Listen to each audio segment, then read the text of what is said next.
Today was the day he was dreading. He knew they were going to be extremely busy, and quite frankly he wanted to call out, seeing as he was already late. His thoughts were briefly distracted by his black tabby, quietly pawing at his legs, ready for breakfast.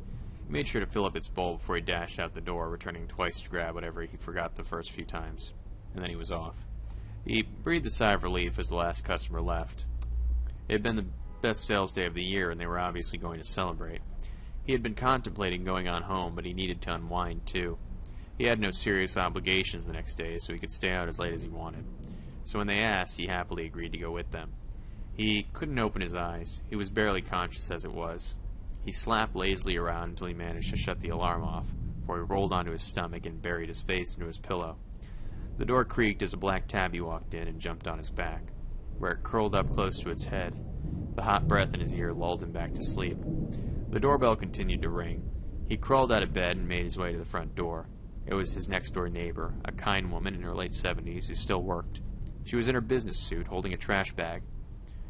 "Oh, did I wake you up? I thought you were usually up by now." "I usually am," he said groggily. "They've let me have today off." "Well, I hate to come bearing such bad news so early in the morning," she said, patting his head, "but I ran over your dear Tabby last night when I got home.